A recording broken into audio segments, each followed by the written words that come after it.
எல்லாருக்கும் வணக்கம். 5 மினிட் அறிவியல் நிகழ்ச்சிக்கு உங்களை மறுபடியும் வரவேற்கிறேன். இன்னைக்கு நம்ம ஒரு செம்ம டாபிக் பத்தி பார்க்க போறோம். பிரபஞ்சத்திலேயே ரொம்ப மர்மமான, ஆனா அதே சமயம் பயங்கர சக்தி வாய்ந்த ஒண்ணு. வாங்க இந்த பிரபஞ்சத்தோட ஒரு மிகப்பெரிய ரகசியத்தை நம்ம சேர்ந்து தெரிஞ்சுக்கலாம். உங்ககிட்ட ஒரு கேள்வி. இந்த யூனிவர்ஸ்லயே எது ரொம்ப பவர்ஃபுல்லா நினைக்கிறீங்க? பெரிய பெரிய கிரகங்களா, இல்ல பளபளன்னு எரியற நட்சத்திரங்களா, இல்லனா ஒரு முழு கேலக்சியவா? நல்லா யோசிச்சு பாருங்க. இது எதுவுமே கிடையாது. அந்த பதில் கருந்துளைகள். ஆமா, பிளாக் ஹோல்ஸ். சரி, இந்த கருந்துளை பிளாக் ஹோல்னா அது அப்படி என்னதான்? வாங்க இந்த மர்மத்தோட ஆணிவேருக்கே போவோம். ஸ்பேஸ் டைம்ங்கிற அடிப்படையிலிருந்தே ஆரம்பிக்கலாம். இது ரொம்பவே இன்ட்ரெஸ்டிங்கா இருக்க போகுது. முதல்ல ஒரு விஷயத்த தெளிவா புரிஞ்சுக்கணும். கருந்துளைங்கிறது ஒரு பொருள் இல்ல. அது ஸ்பேஸ் டைம்ல இருக்கிற ஒரு பெரிய பள்ளம். அங்க ஈர்ப்பு விசை, அதாவது கிராவிட்டி மட்டுமே ராஜா. ஆனா அது சாதாரண கிராவிட்டி இல்ல. அது பக்கத்துல போற எதையும், ஏன் வெளிச்சத்தை கூட உள்ள இழுத்துடும், தப்பிக்கவே முடியாது. இது எப்படிங்க சாத்தியம்னு நீங்க கேட்கலாம். அதுக்கு நாம ஐன்ஸ்டீன் கிட்ட தான் போகணும். பாருங்க, நியூட்டன் என்ன சொன்னாரு? கிராவிட்டிங்கிறது ஒரு சக்தி, அது நம்மள கீழே இழுக்குதுன்னு சொன்னார். ஆனா ஐன்ஸ்டீன் கதையே மாத்திட்டார். ஒரு பெரிய பந்த ஒரு பெட்ஷீட் மேல போட்டா எப்படி அது வளையும்? அதே மாதிரிதான் பெரிய நிலைகள் ஸ்பேஸ் டைமையே வளைக்குதுன்னு சொன்னார். நாம அந்த வளைவுல தான் பயணம் செய்றோம். ஆனா இங்கேதான் ஒரு பெரிய ட்விஸ்ட் இருக்கு. யாரோட தியாரி இந்த கருந்துளைகள் உருவாக்க வாய்ப்பு இருக்குன்னு சொன்னதோ அதே ஐன்ஸ்டீனே அதெல்லாம் உண்மையா இருக்காதுப்பான்னு நினைச்சாராம். அப்போ யோசிச்சு பாருங்க, இந்த ஐடியா அந்த காலத்துல எவ்வளவு விசித்திரமா இருந்திருக்கும்னு. சரி, கண்ணுக்கே தெரியாத ஒன்ன நாம எப்படி கண்டுபிடிச்சோம்? இது ஒரு பிரபஞ்ச துப்பறியும் கதை மாதிரி.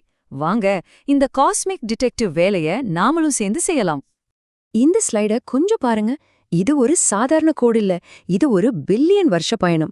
நினைச்சு பாருங்க, 1.3 பில்லியன் வருஷத்துக்கு முன்னாடி 2 கருந்துளைகள் மோதிக்கிட்டப்போ ஒரு சின்ன அலை உருவாகி டைனோசர் காலத்தை தாண்டி ஐன்ஸ்டைன் ஸ்கூல் படிக்கும்போது கூட பயணிச்சு கடைசியா 2015ல தான் நம்மள சேர்ந்திருக்கு. அடேங்கப்பா. கேளுங்க, சத்தம் வருதா? இதுதான் அந்த பில்லியன் வருஷத்துக்கு முன்னாடி அனுப்பப்பட்ட மெசேஜ். ஒரு சின்ன ஸ்ரிப் ஒலி. ஆனா இந்த சின்ன ஒலி நம்ம அறிவியல்ல ஒரு பெரிய புரட்சியே செஞ்சது. இது வெறும் சத்தம் இல்ல, ஸ்பேஸ் டைமே அதிர்ந்ததோட ஒரு சின்ன எதிரொலி. இதுல இன்னும் ஒரு ஷாக்கிங்கான விஷயம் இருக்கு. அந்த மோதல் நடந்த ஒரு நொடிக்குள்ள நம்ம கண்ணுக்கு தெரியற பிரபஞ்சத்துல இருக்கிற எல்லா நட்சத்திரங்களும் சேர்ந்து வெளியிடுற மொத்த சக்தியை விட 50 மடங்கு அதிக சக்தி வெளியாயிருக்கு. சும்மா கற்பனை பண்ணி பாருங்க. சரி, இன்னொரு வழியும் இருக்கு. கருந்துளைய நேரடியா பார்க்க முடியலனாலும் அதோட வேலைய வச்சு கண்டுபிடிக்கலாம். சிக்னஸ் X1 அப்படிதான் கண்டுபிடிச்சாங்க.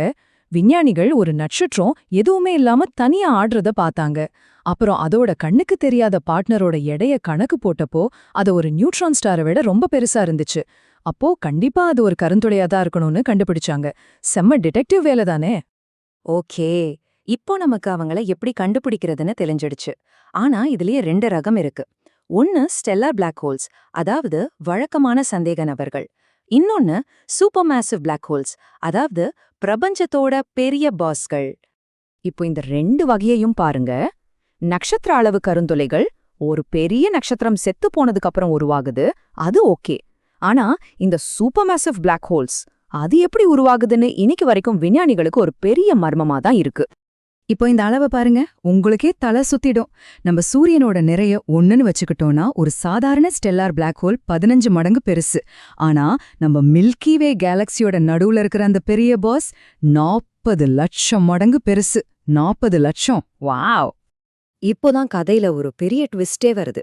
நம்ம இவ்ளோ நேரம் கருந்துளைகளை ஒரு வில்லன் மாதிரி எல்லாத்தையும் அழிக்கிற ஒண்ணுன்னு பார்த்தோம். ஆனா ஒருவேளை அவங்க தான் இந்த பிரபஞ்சத்தோட ஹீரோக்களா இருந்தா, அவங்க தான் இந்த பிரபஞ்சத்தையே உருவாக்குற சிற்பிகளா இருந்தா எப்படி இருக்கும்? இதுதான் இப்ப நம்ம முன்னாடி இருக்கிற $1 மில்லியன் கேள்வி.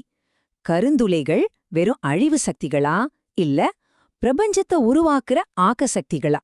வாங்க பார்க்கலாம். இது நம்மளோட மொத்த பார்வையையும் மாத்தப் போகுது. விஞ்ஞானிகள் இப்போ என்ன நம்புறாங்கன்னா, ஒவ்வொரு கேலக்சிக்கும் அதோட நடுவுல இருக்கிற கருந்துளைக்கும் ஒரு டீல் இருக்கு. 2 பேரும் சேர்ந்தே வளர்றாங்க. கருந்துளை ரொம்ப ஆக்டிவ் ஆகும்போது அது கேலக்சியில புதுசா நட்சத்திரங்கள் உருவாகிறத கட்டுப்படுத்துது.